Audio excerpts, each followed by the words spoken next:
So where to from here? I have repeatedly stated that I do not claim to be an apostle, I do not claim to be a prophet, and I do not claim to be an evangelist. I claim that God called me as a teacher. What I have stated in the past was true at the time. However, recent events have changed my circumstances somewhat. I now have the authority of an evangelist. How so? Well, in the wisdom of God and, apparently, according to His unique plan, I stole it from someone who didn't know he had it, and as best as I could tell, either wasn't willing or didn't know how to use it.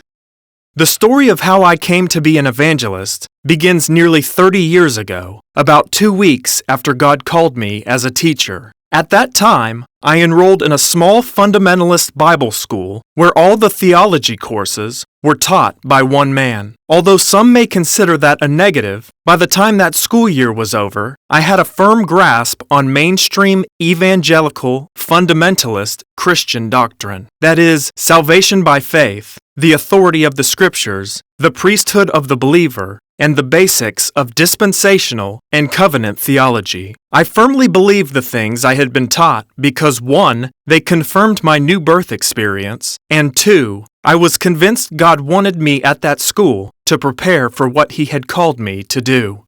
The difficulty with what I was taught in that first year after God called me did not surface until about 8 years later, when I was attending a major evangelical seminary, studying exactly the same things and hearing basically the same doctrines taught by several different men. Then, I began to see that the things I had been and was being taught, other than those related to the doctrine of salvation by faith, were a most severe impediment to my understanding the truth of the Scriptures. To some degree, that still remains true today. That stands to reason, however, since I have already told you that nobody in the church has any authority to teach anything other than salvation by faith. But that's another matter, so let me get back to my story. Recently, I read a short biography describing the ministry of the individual who taught me theology during that first year after God called me. In it, I saw the possibility that God had called him as an evangelist. On a hunch, and desperate to find someone whom I felt confident, 1. Had been called to preach the gospel to unbelievers, and 2. Had not seriously distorted that salvation message by adding Satan's lies to it, I contacted my mentor from years ago.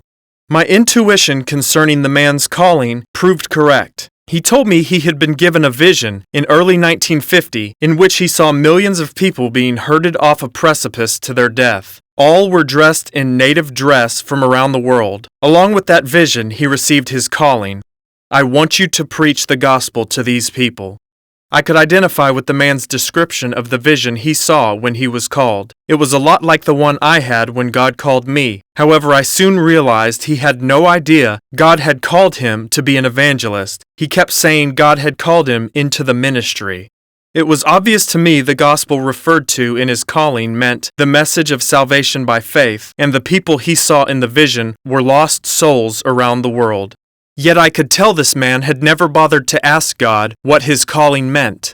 Nevertheless, over a period of 3 days, I brought 7 people to him so that he could explain to them the message of salvation by faith. He confirmed he had the authority of an evangelist when some of those people were supernaturally born again. That is a surprisingly high rate of return according to the writings of the great evangelist Charles Finney. Those who were born again, after hearing this man explain the message of salvation by faith, could easily see he possessed an incredible gift of God in his ability to preach the gospel. However, I could just as easily see, by the arrogant, self-righteous way he conducted himself, that he had probably been using that gift to gratify himself rather than to see to it that lost souls were saved. It was obvious that as long as he focused on the truth of the gospel, the calling of God gave him a confidence and eloquence he did not naturally possess. When he drifted away from that message into digressions, which he did much too often, he spoke haltingly and uncertainly. Although he obviously enjoyed preaching his own thoughts more than the gospel, the truth he presented was nevertheless effective for some of those who heard it. The story does not end there, however. Over the next week, I sent other people to the good evangelist, people who knew they had never been born again and were urgently wanting to hear a legitimate salvation message, not the goofiness that is widely available everywhere in the church today. That's when the man proved himself to be completely unworthy of his calling. Rather than explaining God's plan of salvation so that these folks might also believe and be saved, he told them nothing about salvation by faith. He merely encouraged them to confess that they were saved. That is, to live the life of a pretender. In other words, he demonstrated himself to be an unwitting agent of Satan. Those who had already been born again after hearing this man preach the message of salvation by faith were astounded that he would ever do such a thing. I wasn't. I knew full well the power that Satan wields through the lies he has spread throughout the church. But the continued affection that those who were born again have for the man is understandable in light of what he has given them. How would you feel towards someone who had just provided you access to an incredible treasure? The results of my recent encounter with my former teacher have surprised even me. I realize now that I have repeatedly overstepped the bounds of my authority as a teacher in the past by trying to tell unbelievers how to be saved. I also realize how inept I was at the task of evangelizing after seeing how easily an individual called to be an evangelist, although he had no idea such was the case, could lead a seeking soul to Christ. Along those same lines, I now realize the difficulty I have had in ridding myself of Satan's lies is due in large part to the fact that this man overstepped the bounds of his authority as an evangelist by teaching me things other than the fundamental message of salvation by faith nearly 30 years ago. The most astounding result of these events I have just recounted is the fact that, in the wisdom of God, I stole the calling of evangelist from this man. That unusual set of circumstances came about because I did not, as later events proved I should not, trust him to do what God had called him to do.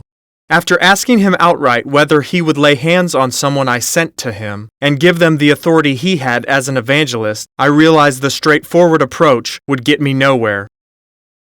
Not only did he not realize God had called him as an evangelist, he, like a lot of other deluded folks out there, thought everybody has the right to be a soul winner. In spite of that belief, he was not willing to humor me in my rather unorthodox view and lay hands on anyone to give them the authority to do what he believed they already had the authority to do. Figure out that nonsense if you can. I have to my satisfaction. It's due to contention and stubbornness. Given the fact that this man would not share an authority he didn't know he had and didn't even believe existed, I had no alternative but to entice him into doing what he would not do willingly. So I sent someone to him, ostensibly for salvation, but also with instructions to ask him one specific question. I felt I had been called into the ministry back in the 70s. Would you pray with me, asking God that I would be able to explain the message of salvation to others as you do? The good evangelist readily acquiesced to that request in the presence of witnesses, thereby transferring his authority to preach the gospel to the man I had sent. That fellow, in turn, transferred that authority to me. Although my actions were certainly a bit duplicitous, I'm sure God understands. After all, Jacob got away with it, didn't he? Why shouldn't I? I have every reason to believe it was in God's plan that I discovered the man had been called as an evangelist. Since everything else apparently went according to God's plan, why not this as well? I have told you the foregoing to explain why I can now lay out God's plan of salvation for you. Having the truth of the gospel available, you can then examine yourself to see whether you have been born again. If you determine such is not the case, you will have the information necessary to decide whether you want to take the steps required to remedy that unfortunate situation.